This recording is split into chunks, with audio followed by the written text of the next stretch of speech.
So here is Stephen DeYoung.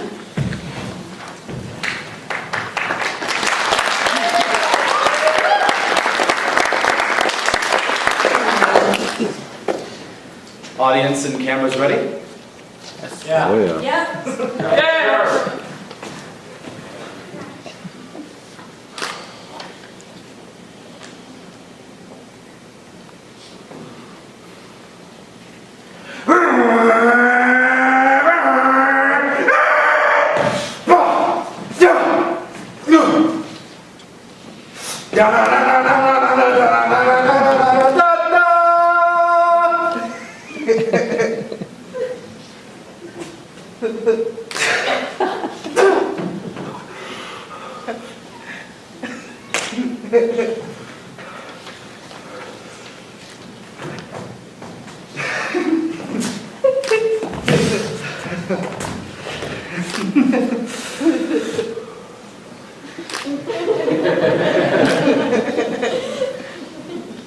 At first glance, I probably appear to be a somewhat average, a somewhat ordinary-looking fellow.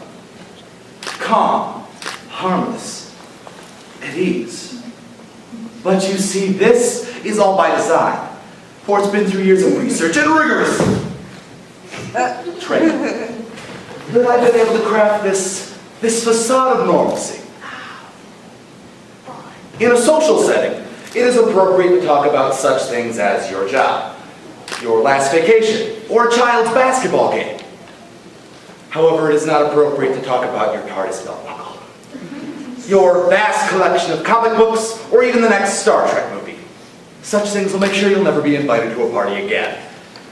This social contrast happens to one man in a poem by Ernest Cline, "The Geek Wants Out." And now through intense concentration, I can function in a social setting. I can speak at length with educated people about pertinent matters of public importance, such as literature, or the political climate in Europe. I can converse with you without ever hinting to what's just underneath the surface of this manufactured veneer. There's an altogether different person. A monster, some might say. My alter ego. The opposite of this image I project. The antithesis of cool. The last person you want to get stuck in a conversation with.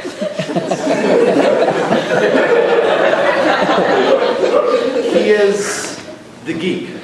The compulsive science fiction movie watching, comic book collecting, Monty Python dialogue memorizing, Dungeons and Dragons playing geek.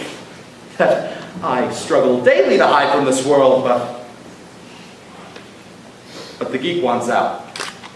The geek wants out.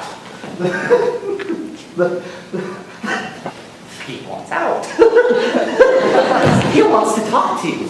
He wants to give you a doctoral dissertation about the adventures of Buckaroo Banzai across the 8th dimension. He's the greatest villain of all time.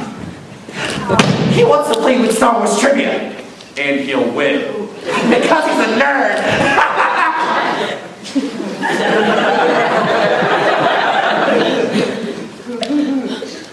He wants to slap you, because you haven't seen Big Trouble in Little China.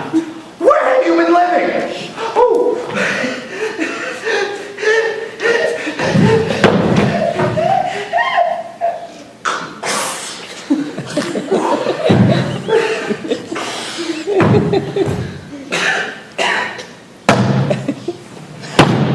In a cave?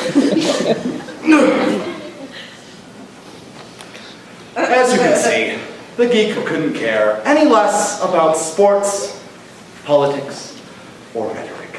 Such things are of no consequence to him. The only thing that matters to him is the next Lord of the Rings movie. He has no patience. He wants what he wants, when he wants it, and he wants it now, and all he wants is this stupid crap! He wants toys, action figures. In mint condition. Still in the box. He wants every last item on this entire planet that could even remotely relate to Ultraman, because Ultraman is awesome. Pill, pill, pill, pill.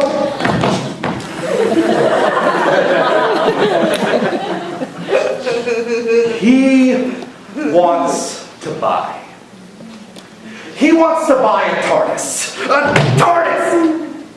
And a lightsaber. And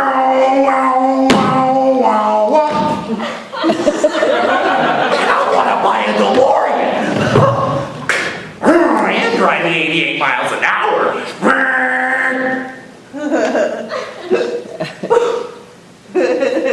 No, please.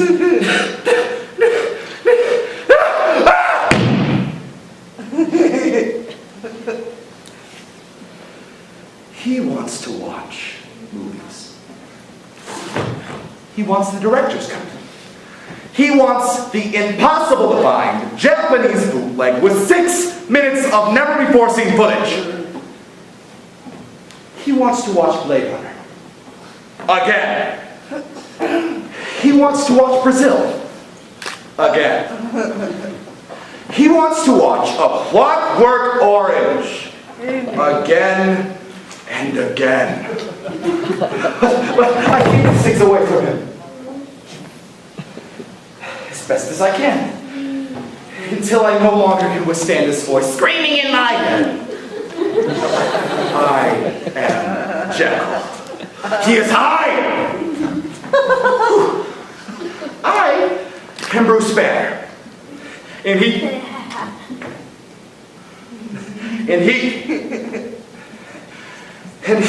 is the Hulk! Ooh, special Ultimate Editions 272, 378.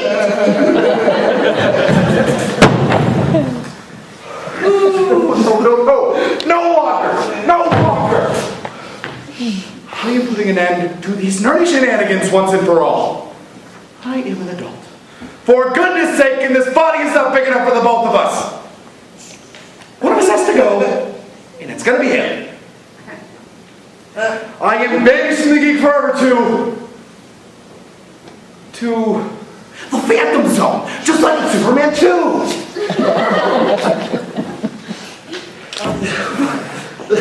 The Geek Wants Out.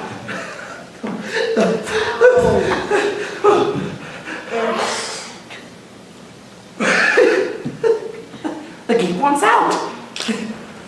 For in the end, there only can be one.